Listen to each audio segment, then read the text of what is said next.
All right, guys. I know it's been a minute. I've been a little busy. I've actually been off on the side, just kind of do some stuff, working on getting my computer upgraded, and it should be relatively soon. There's a degree that it was actually good timing because the last couple chapters have been a little. I don't want to say slower, but it's in that same style where I feel like it's one of those chapters where it wouldn't feel as like shortchanged, I want to say, because of like if it was weekly, but because of bi-weekly, what could be, normally it's like, oh yeah, well, this is this chapter, it's like, okay, in 2 chapters we'll get to the back to the stuff that people are going to want to see. And it's like, okay, well, that that in way of bi-weekly, now that turns into what, like a month and a half, like a month and a half, which it just depends on what point you are obviously in the release, but it's obviously much more of a weight than the weekly format. But to me, I looked at the current situation and it felt to me similar to how it was when Suzaku, beat Celine, and it was just that whole Delta Face area, or sorry, Alta Face, or what are you, Delta Face? But there's something else I'm thinking of, but I think it's from a completely different series. Anyway, it's just so I remember, I was looking at a picture of Deltamon, but either way, the whole setup right now, as first, I think I've not really talked too much about the last few chapters, but I'll work into it, obviously, of the current situation. But first, I want to say, like, this was something that I figured, like, to a degree, was going to happen, that Ignia was going to have more plans. Like, it just feels like to me it was kind of, it's kind of silly to me when you have the dude who, like, the whole series, every single time that it seems like we know exactly what he's doing, or it looks like characters are like, okay, we think that we're about to be at to where we're gonna go at Ignia, and then Ignia just completely pulls out another card. And even over the last 2 chapters, he pulls out the whole Calamity Bloods, and then he pulls this out. So it's just been a long string again of him just having these you've activated my trap card moments. He just is so far ahead relative to everybody else, and he just keeps checkmating everybody every single time. Or I guess just putting in check, because checkmate is the end. But it's interesting in some areas, because when it comes to, actually, it's been longer than 3 chapters. When was the last time I did a chapter? I think it's been 3 months. It's been like 2 or 3 months. Sorry, guys. Sometimes you lose track of time. But I will say, when it comes to the fights, because I don't want to spend too much time, because the fights themselves with the Fire and Flames members. I want to say first, I don't think Fire and Flames is done. It would be really weird to me to add Wed in there and then end their whole scenario with Wed. And plus, they should be getting turned back into dragons right now, just from the way that Universe Omega works. So maybe that's just one of the things. It's like this, oh yeah, it pulled them away and now it's gonna force back their form or something. I don't know. But either way, to me at least, it's one of those things where you're supposed to pay attention to it. It's supposed to be a nod when when Wed's like, it's not over, and he's getting up. He isn't just done. His character isn't written out. It's not. Again, it would feel weird to me to introduce him as Ignia's son, and then relatively shortly after, when you think about it, because in reality, it's probably only been a couple hours since. It's probably been like 2 hours or something since he revealed that to Urza. I don't know exact the time frame, because I don't think it's even been a day, but it's still it's still in a way that it would be weird to have him have that role and then not do anything with him. Rather, it's like the thing with Ivan, that you'd think Ivan, based off of all of his backstory and all the different key traits of the parts that make up his character, that he would be more important, but he just isn't. And it'd be like that with Wed, and I think that would be just super strange. And it's the same thing with Ferris, with her Aetherius, when Blade was like, oh, death doesn't mean anything to us, it just means returning to Ferris. It's gonna be like, at some point when she reveals, like, oh, when you kill my Aetherius, X happens, it's gonna be like, man, who would have seen that coming other than anybody paying attention? We just don't know what it is. We just know that there is some form of trick, per se, behind it. I mean, in some way, shape, or form. She might have like a Hell's Core thing. She might be doing something similar to that, or like how Ziggy in Eden Zero, whenever his dark stars, yeah, the dark stars would be destroyed, he would just upgrade them and essentially release a new model. And that's something that Ferris could easily do, because One, she's doing her Aetherius at a much smaller level than Zeref's, because Zeref spawned tens of thousands. Zeref spawned tens of thousands of his Aetherius in total, whereas Ferris isn't, as we know, she's got 5. Because with Zero was made with a body that already existed and was already demonic-like, so you could, count him as one of her Aetherius, like, but at the same time, it's not going to be it's not the same idea, obviously, as one of her creations. And I still think that there's obviously going to be more to Zero as he reveals stuff, because, the being switching a brain, what happens, are the lines on his body going to go away at some point and they go into a new personality? Does he have an Aetherius form? What exactly is going on with that? But the fight, though, with the Fire and Flames members, I liked a lot of the general displays. Like, Gray, one thing is Gray at no point looked like he was going full out against Lekka, and I liked it a lot. I thought that was good, especially after Gray just had an upgrade. If this was before the Viernes fight, it'd be different, but this is post Viernes fight. Gray literally just walked away with like a large upgrade and improvement in his abilities. So Gray absolutely needs to be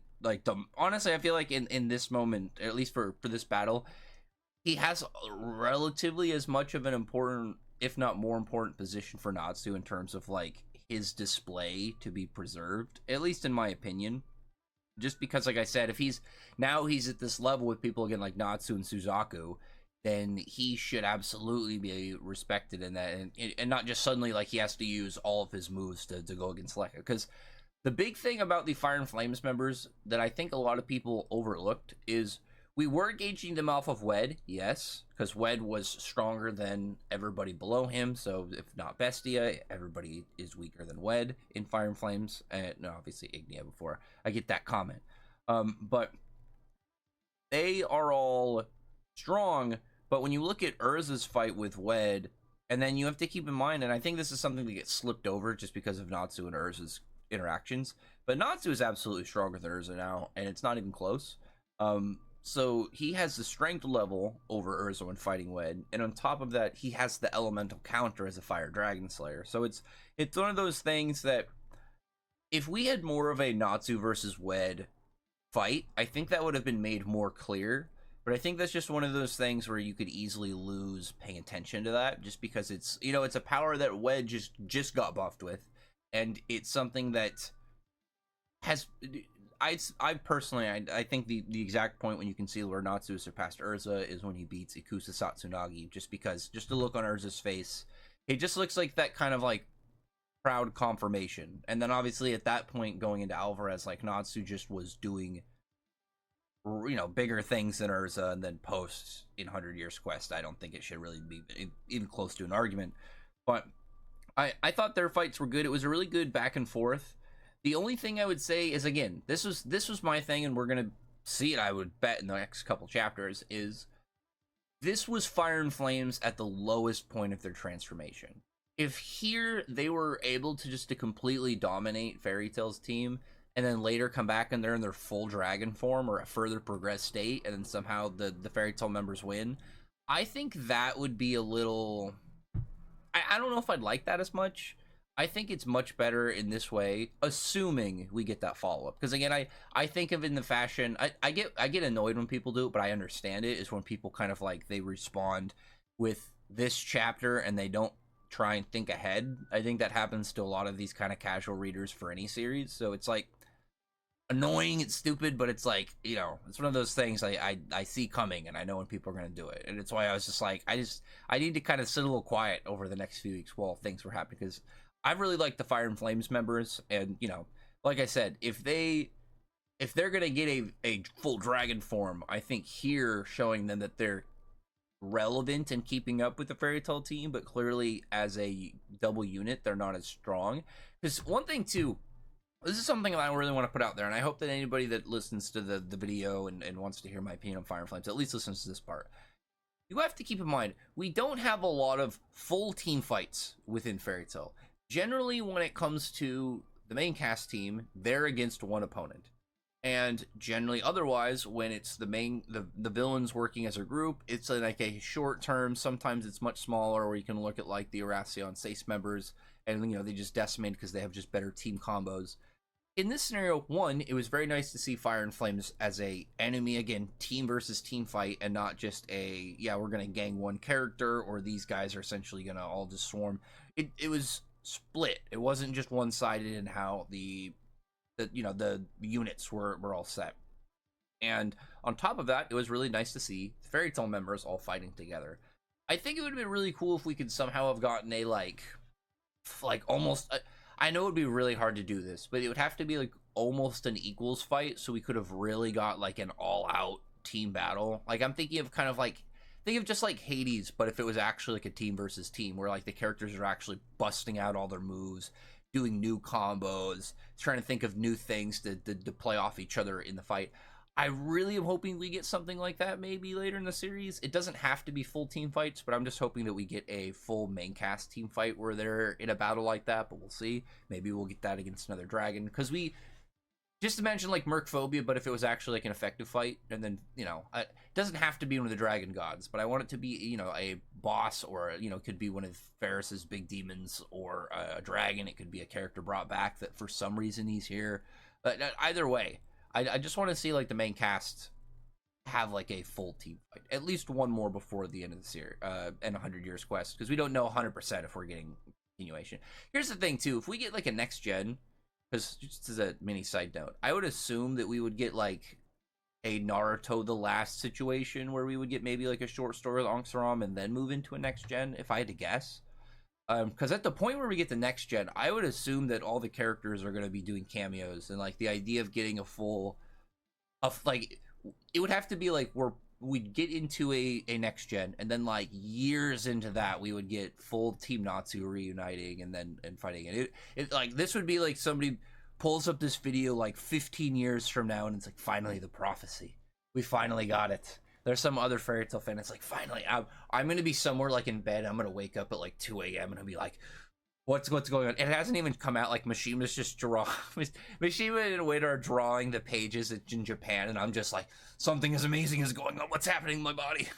I'm just like, I'm getting more powerful or something. Any Fairy Tail fan, they're just like, they essentially get 10 years younger when this happens. They're rejuvenated. Just something ridiculous like that. It's like the same thing. Goku gets super ultra instinct. Some Hispanic 80-year-old fan spawns. He respawns in life immediately. But anyway, the last couple of chapters, like I said, I've enjoyed the fights. I think the main thing though is we need to see a follow-up, because like the big thing is Fire and Flames members just need to not be. Essentially, we just need to make sure they're not just used for the this fight and then done.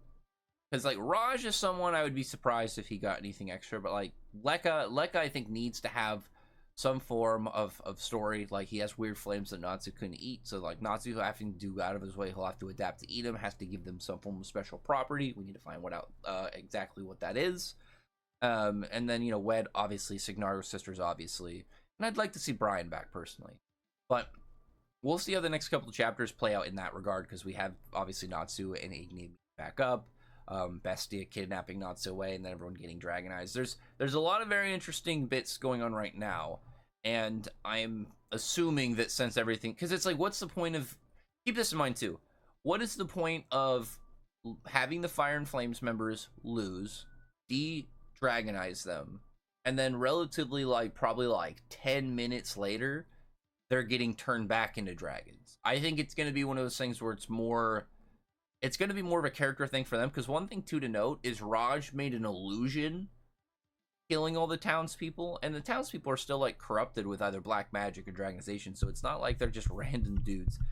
But he did it in a way that seemed more awful, kind of like Mavis in Fairy Tail Zero, but wasn't. So it's like, shows a more humanized side to him, but at the same time, it's like, I think it's supposed to build up their characters for the future, and then as things are going to be going on, re-dragonized as this big weird mass moves over the continent. But again, we'll see. But like I said, that's my big thing in terms of relatively anybody in Fire and Flames right now, because like Bestia gets up this chapter and she's clearly can't beat Ferris, but she's not like dead. She's like clearly like, okay, I can't take another one of those, or it's like I have to probably leave. because I assumed no matter what she was gonna lose to Ferris in the end, because it would be weird for Ignia's, like, still the strongest member of Fire and Flames, but one of his underlings to beat Ferris, who's supposed to be the head of her side in this big this big war arc that's starting up. But and then the big reveal over the last few chapters that was very strange, but I liked it a lot. I personally really liked it, and if anybody who follows me on Twitter or checks my Twitter stuff, for one, sorry that Twitter's been a mess lately, and I think everybody knows why. We don't need to go into it. Just, hopefully everything will calm down in the next in the next week or so. But I personally was very shocked about the Calamity Bloods, but I like the concept, and one of the reasons I like the concept is it kind of tells a little bit of story just without having to say it in the story, and I'm wondering if we're gonna get it later. But this is what I mean. It's like we get the Calamity Bloods. Ignia mentions that they made themselves known for for acts they did against humans centuries ago, and this makes me wonder, does this mean that when the Eclipse Gate was set up, they were in the front for a reason? Did they want to come out like essentially like just like, oh yeah, we want to be front in line because like they're known dragons, and maybe Zirconia, he just was like, oh, Zirconia's just, oh yeah, let me just try and go with these guys, because he obviously was the silly one, but it's seemingly all these other dragons were important to a degree, because we don't know the rank of Atlas Flame in the world, but we know that he was friends with Ignia, with Igniel, so he was at least close to the Fire Dragon King, and we know of at least, because we know Igniel is the Fire Dragon King, and we know the Lightning Dragon King Alexion. I don't think we know any other kings. I wish Alderaan would just call himself the Wood Dragon King so we could just have that, but at least in the past, he's wearing a damn crown. But it just makes you wonder if we're gonna have like a comment of that for any of them. And ending one of the stupidest arguments I've ever had in all of Fairy Tail is the idea that Mother Glare was actually a dude because the voice actor was a guy, which was crazy to me because her name is Mother Glare, and her whole like first ability is to shoot eggs out of her underside and spawn these little minions. Which again, also I'm very curious as to how that's gonna work with her and her new setup. I don't know exactly where she's gonna be shooting these eggs out, but we'll see exactly on that.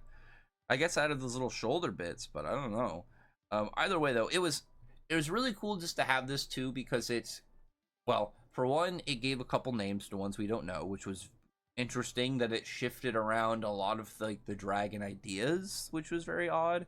Because the black one that Gajiel fights, I figured it was going to be some type of shadow dragon or something, but his name's Anchor. He's a sea prison dragon, which again is, if you look at his design and look at his, because I went to go back to look when this came out. I went and looked at his design, and I'm wondering, obviously, the more, maybe like the more webbed kind of arm wings, but also the tail itself looks aquatic, but it looks like it can pass for aquatic, but like, I don't know, maybe like the deep sea would be one of those kind of styles, and that's what it's supposed to be, and that's why it's black. It's supposed to be like the so dark in the sea where there's no light or something like that. The rest of them made sense. Like Earth build, he is a rock soul dragon. I'm very curious to see how that's different than Dogremag. With Scissor Runner, oh man, one thing I'm really hoping is I hope that they correct the color. I don't like how Scissor Runner is colored in the anime. I'm hoping he's more of like a yellow. In my brain, I always pictured him to be this kind of cool, vibrant yellow, kind of gold color. And here's the thing with his hair, because you gotta assume that any time that like part of their design, like their hair is gonna look in some way form colored to their build and whatnot. And I would assume like his outfit looks like it could be red, but his hair probably is something like the yellow or something. I don't know. But him being what was it, the Sound Blade Dragon or something like that? Let me go back. I have to pull it up. Scissor Sound Dragon. I think that one's gonna be really cool. That's like a Suzaku enemy right there. We'll see. But very, very hyped on that. I think he's gonna be really cool. Mother Glare, I mean Earth Mother Dragon. Another, it was very interesting too that we have an additional rock and additional Earth Dragon, and that makes me just wonder if that is going to be part of, further part of the plan. If the baseline aspect of it is Ignia is using through Dogremag Earth Dragon abilities, he now has another Earth Dragon and another Rock Dragon. So does he have another plan to use them for the dragonization, or is there more steps in his plan of getting everything done? Very curious on that. And then the one that I'd saved him for last is Levia, because one thing too, we only actually had a few of we didn't have all their names initially. Like I said, Earthbuild and Anchor, we got their names on this reveal. But Levia was one of the ones that we knew because him and Scissor Runner, I believe it's like the same panel, because I think it's Levia that says something to Scissor Runner, then Scissor Runner says something to Levia, and they both address each other by name. I'm pretty sure that is like when Sting brings him over to Rogue. But they changed his thing to the Life Jail Dragon, and this was really interesting because we have Sea Prison and Life Jail, and it makes me wonder what exactly his style is, because the thing is weird is he looks like an aquatic dragon. He looks way more like a fishy dragon, and I'm wondering if he's going to be less. He's going to still be an aquatic dragon, but maybe instead of it'll be more of like rivers or like springs style, kind of more of like a kind of soft, more tranquil, and less, whereas like Anchor might be the dark reaches of the sea, scary, the scary bottom points of the ocean, everything that you can't see. I'm just trying to figure out how they're gonna work, because all the other ones I think are really easy, except for theirs is just interesting, in the ideas of the fact that you would expect that it was going to be something different for Anchor, and it was going to be a water type, like a direct water based dragon for Levia. But that being switched again, it's interesting to me. I really like that it was not something that I expected, and this was something again I really liked about this reveal. It was something that I did not expect to happen, and I like calling stuff out. But I always love when I'm surprised, just because it's something it's like, I don't really think of that, it's really cool. And then, like I said, ever since the chapters came out, I've really liked Scissor Runner. I've loved Scissor Runner since his design first showed up, and I first saw it when that chapter came out. And I'm so happy the fact that he's going to come back. I don't expect that he's going to get, tons of character depth. I just want to see him do stuff. I just want to see him active. Like we get 3 lines of dialogue from this guy. From this really weird, because pulling it back really fast, and this is one of the things I want to mention, because Levia's dragon name is different, but it was thought to be a water dragon. Maybe it is, and it's just a name, and it's something a little bit more iffy. But when you look at them, you have a type of water dragon. You have essentially a type of water dragon and one water dragon type pending, maybe something slightly different knows. A rock and an earth dragon. And then Scissor Runner was this weird claw-faced with like butterfly eye-marked dragon. He just was so cool. I'm so happy to see him run, because it's like you never saw him use any form of dragon ability. He just was pushing through buildings and shit. So I think it's gonna be sick to see him, and the fact that he's a sound dragon, it's gonna be really neat. Like my brain, I'm picturing Cobra and Suzaku against him, or something. It's got to be some form of cool combo, I would hope. Because if we get, I love singular fights, but I would love to get some really cool unexpected group fights like that. Because I feel like with 2, you could easily just throw combo moves and stuff in there. And Suzaku and Cobra both have a good amount of moves, so it's like just make up a couple new ones for them, and then give them each like a new secret art or something.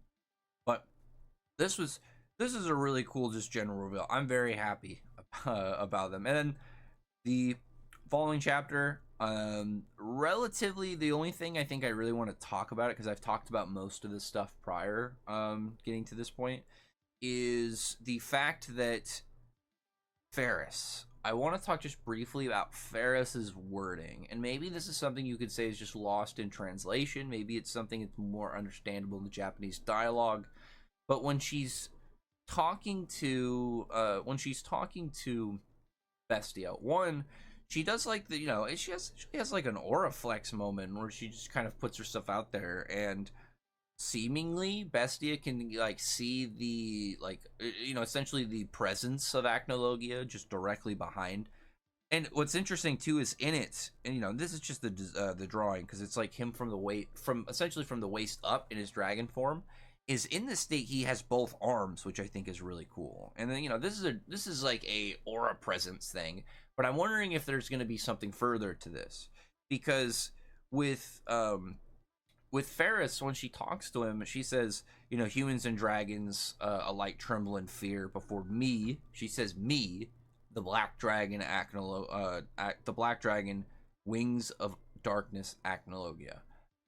And I'm wondering, again, is that something that it's like lost in translation, or is she saying me essentially to where like maybe when she did that, like that aura flex, she's essentially getting like possessed or like directly channeling Acnologia?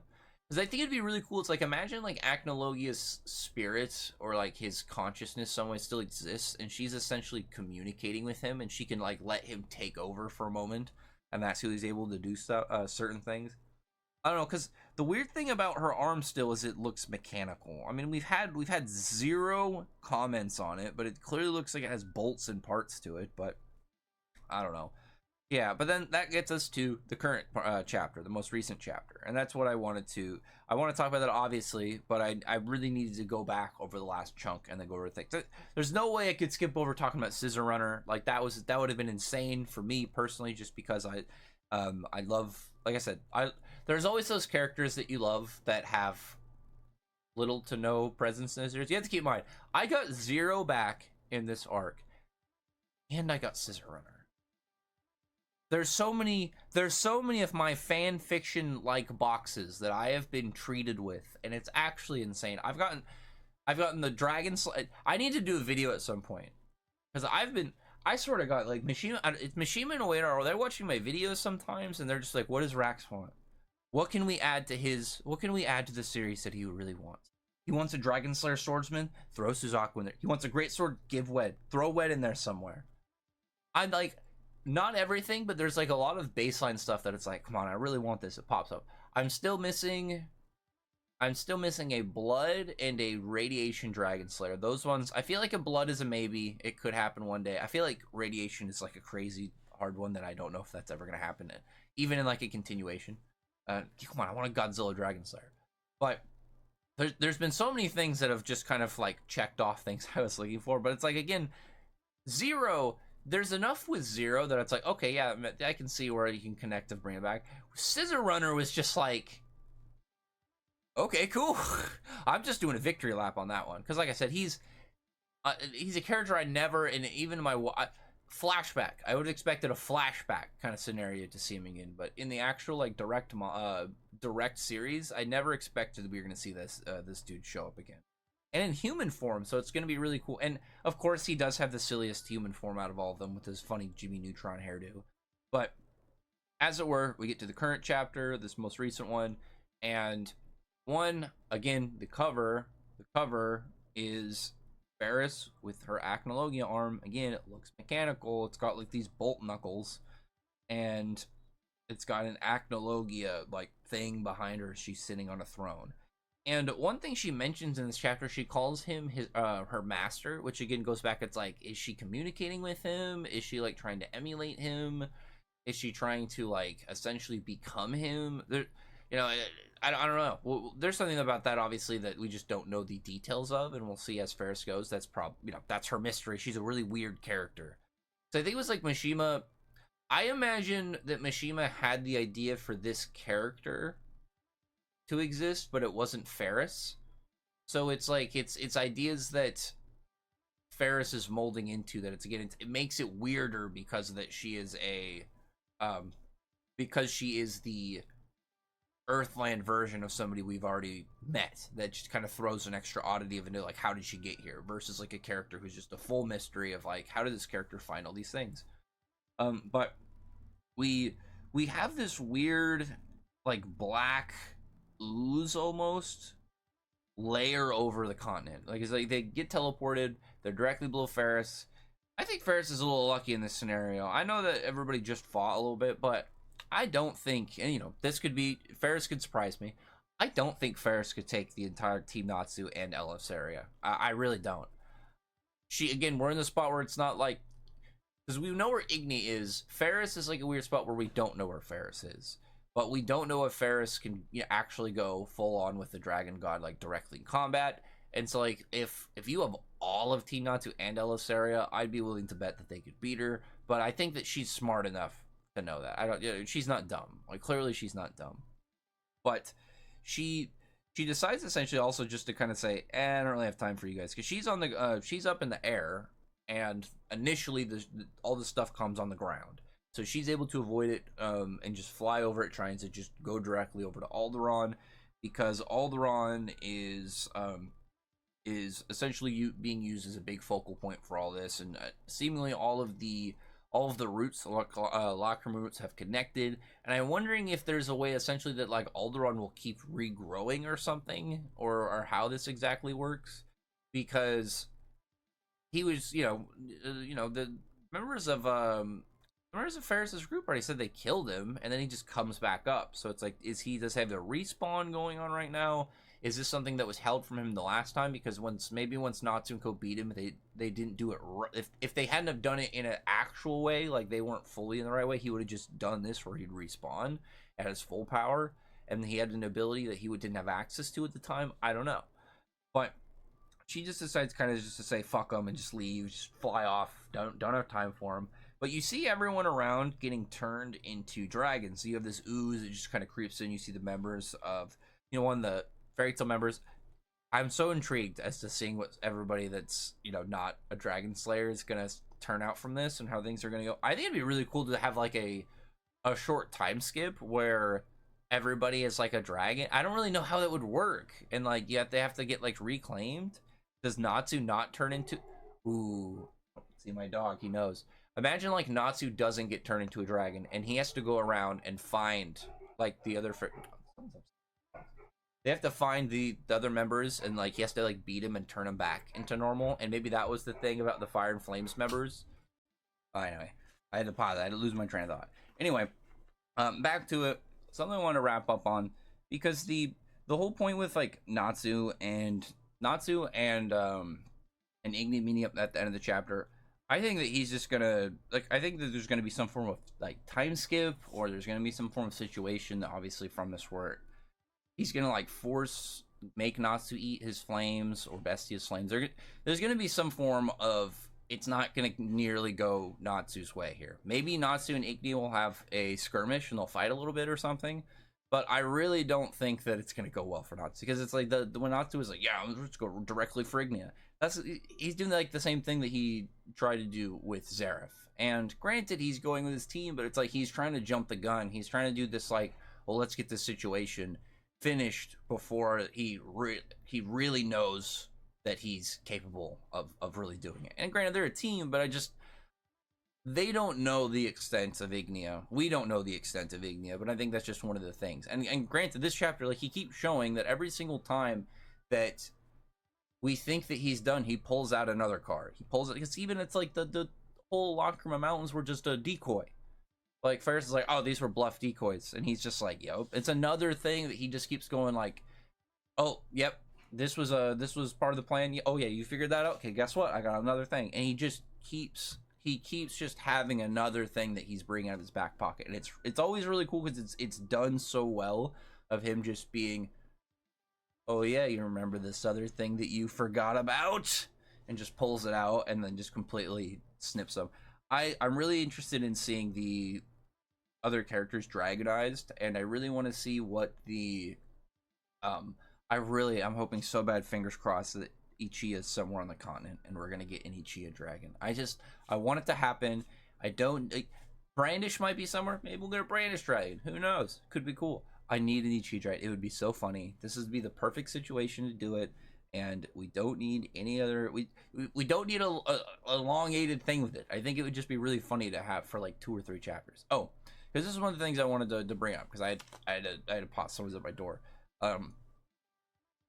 The whole point of having the members of Fire and Flames lose, and then they you know, we don't know the extent. It's like if you just get defeated, maybe it's like enough dragon slaying magic can cancel the dragonization, and then if Natsu has to go around and like find the fairy tale members that have turned into dragons and then beat them and turn them back, and maybe that's the point of showing the Fire and Flames members losing their powers once they're defeated in that scenario. Who knows?